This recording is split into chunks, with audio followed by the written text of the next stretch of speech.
For my position paper, the topic I chose was merit pay. I believe that merit pay should not be used in the educational setting for teacher salary. Based upon the research I did, I have found many things that are for merit pay and many things that are against merit pay. The first one I want to look at is what qualifies someone to be a good teacher. Is it because their students are performing better? Is it because they're using a diverse curriculum? They're using differential instruction? What actually qualifies as someone as good teacher compared to another one? Um, Also, the teacher is not the only influence on a student.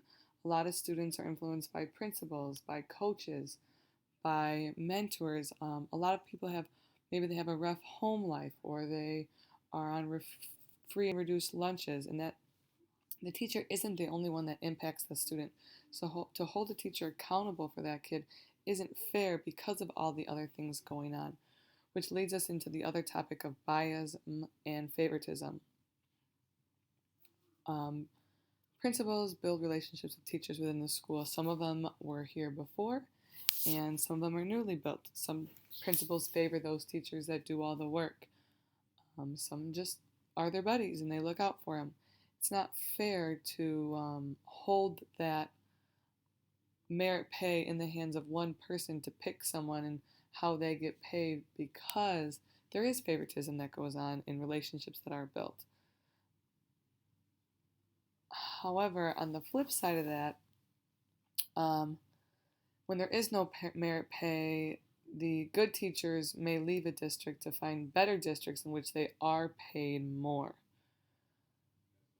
Um, Chicago Public Schools is an example of a school that really unions first of all don't like merit pay, and Chicago Public Schools can't afford merit pay.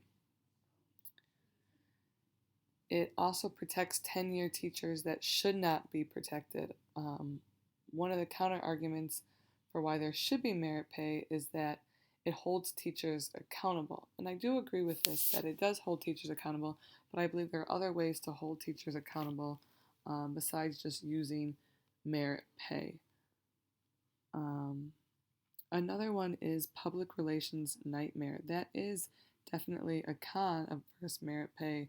Soon as parents find out that their students or their children are in teachers' classrooms who are receiving less money than the other one because they're not as good, why would they not complain to want to get their kid in that better classroom?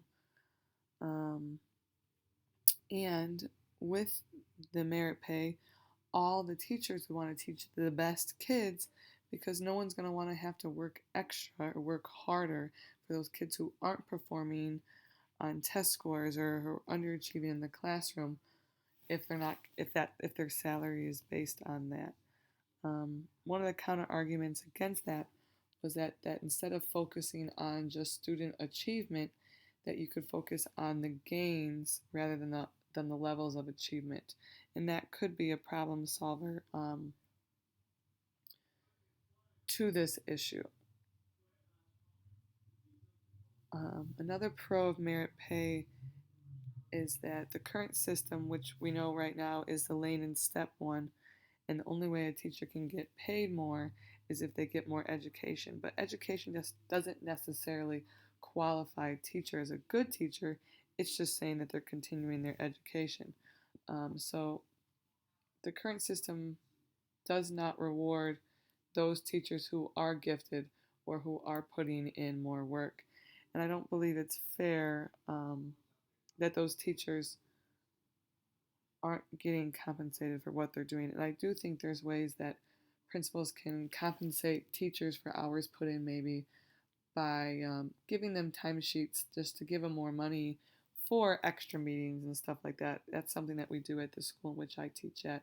That teachers that attend meetings for culture and climate teams or grade level meetings that are outside of the school hours, they do get compensated for their time. And I think that's a way to avoid merit pay, but to still let the teachers feel appreciated for what they're doing. I also think principals just thanking their teachers and recognizing their hard work can go a long way. Teachers aren't always in the education system for the pay. They know they're not going to get paid well. They do it because they care about the well-being of their kids. They don't do it just because they'll get paid more if they teach better.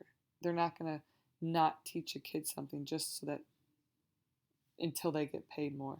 Teachers genuinely care about the well-being of a kid and will do everything they can to help a kid because that's why they went into the teaching field.